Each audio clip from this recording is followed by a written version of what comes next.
J'avais 26 ans quand je suis morte. Je n'ai pas entendu la voiture arriver. Mes écouteurs rivés aux oreilles, All I Need de Radiohead à fond, je rêvassais. Il était tard, il faisait froid. Je n'avais qu'une hâte, rentrer chez moi. Je n'ai pas regardé les marquages au sol. J'ai beau habiter à Londres depuis 2 ans, je ne me suis jamais habituée au sens de la circulation ici. Je l'ai vu au dernier moment. Mon cerveau a rapidement calculé qu'il était trop tard, que la voiture allait trop vite. Je me rappelle m'être dit « Ça y est, c'est fini », de m'être figée au milieu de la route, d'avoir regardé l'homme au volant. Je me suis pétrifiée. Il a, étrangement, accéléré. Ce sont les derniers souvenirs clairs que j'ai. Le choc. Des sensations inconnues à mon corps. Puis, plus grand-chose. Plus de son ni d'image, en tout cas. Juste l'horrible impression de tomber dans un puits d'obscurité. Et le froid. Je me souviens du froid. J'avais 26 ans. Je m'appelais Néa. Chapitre 1. Aïe. Je suis réveillée par une sensation de brûlure dans ma trachée. Je m'étouffe à moitié en essayant de me racler la gorge, ce qui me tire tout à fait des limbes dans lesquelles je flottais. Je pousse un cri. Ou plutôt, j'émets un misérable gargouillis. Il y a un tube dans ma gorge. Un tube dans ma gorge. Je panique. Oublie un moment comment respirer. Me débat. Des bras secourants m'empêchent de me griffer le cou. « Néa, attends ma puce. Je vais l'enlever. » Les cheveux châtains de ma mère balayent mon visage. Le corps étranger se frècre un chemin douloureux hors de ma gorge. Et puis l'air frais, que j'avale goulûment. « Maman, je croasse, d'une voix si rocailleuse que je ne la reconnais pas. « Ma chérie, tu es réveillée. » Elle m'enlace et pendant un instant, j'ai de nouveau du mal à respirer. Mais je ne m'en plains pas. J'inspire à pleine bouffée le parfum maternel, et mon cœur, qui battait la chamade, s'apaise. « Là, tout va bien », susurre ma mère en me caressant les cheveux. Plusieurs minutes s'écoulent ainsi avant que je ne me détache d'elle. « Maman, qu'est-ce que tu fais là ?» Mes yeux parcourent la petite pièce dans laquelle je me trouve. Lit métallique, drap et mobilier d'un blanc angoissant, moniteur à ma droite. Je suis à l'hôpital. La voiture. Mon cerveau se remet peu à peu en marche. Ma mère me prend les mains. « Tu as été renversée par une voiture, ma chérie. Tu es restée inconsciente pendant plusieurs jours. » Je baisse les yeux sur le drap qui recouvre mon corps. Une nouvelle bouffée de panique monte en moi et je le soulève pour inspecter mes jambes.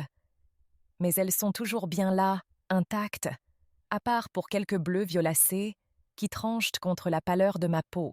« Tu n'as rien », me rassure ma mère. Elle est infirmière. C'est très pratique dans des moments pareils. « C'est un miracle.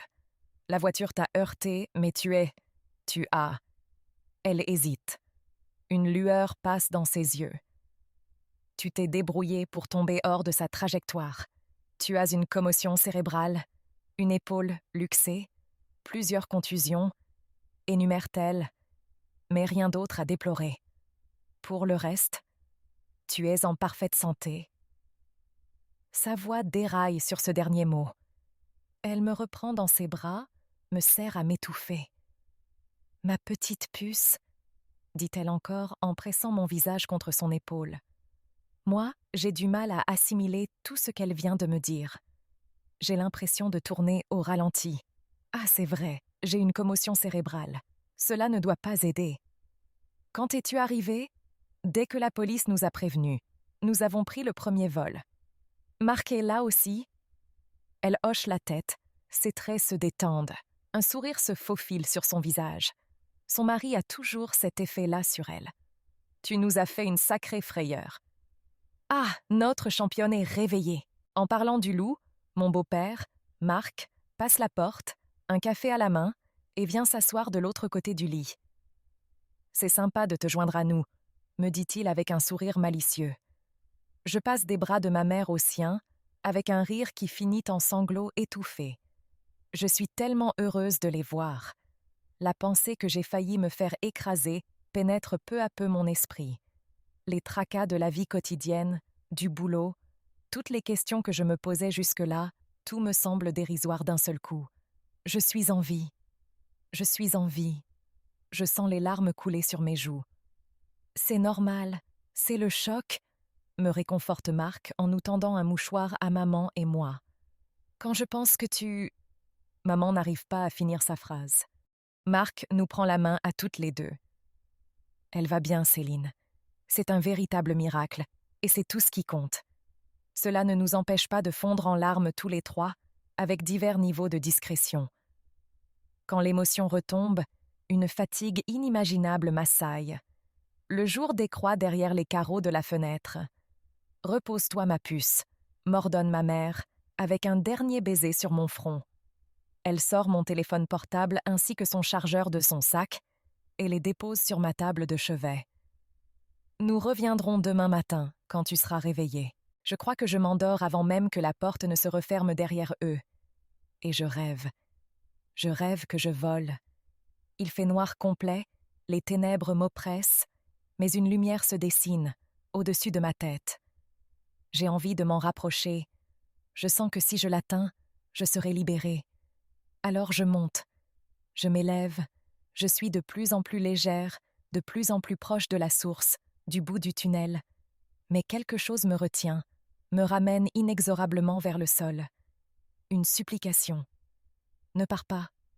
Une voix, puissante, limpide, comme un coup de tonnerre. Néa. Je baisse les yeux et découvre mon corps, loin en bas, allongé dans une flaque de lumière, tordu dans un angle bizarre. Un violon pleure dans le lointain, une mélodie familière, poignante. De petits points blancs tourbillonnent dans le halo du réverbère. Étrange. Je ne me souviens pas qu'il neigeait ce soir-là. Je suis morte. C'est la première pensée qui me vient. Pas encore. Reste avec moi, me supplie la voix. Qui est là? Je cherche celui qui me retient, qui m'empêche de m'en aller, mais je ne vois personne. Qui est là? C'est moi. Quelque chose bouge près de mon corps abandonné.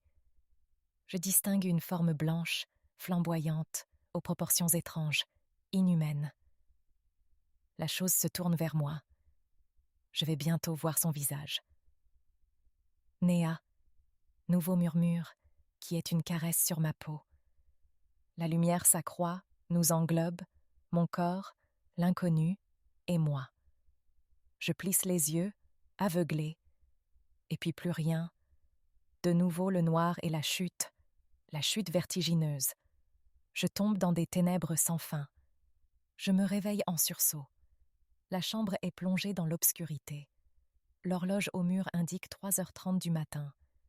Je déloge une mèche trempée de sueur de mon front et repousse les draps tout aussi humides. Il me faut un certain temps pour me remettre de mon cauchemar. La voix de mon rêve flotte encore dans la pièce. Néa. Je m'assois sur le bord du lit. Dans cette position, je peux apercevoir le mince croissant de lune qui brille à travers la vitre sale. Et là, sur le rebord de la fenêtre, une plume. Une plume blanche.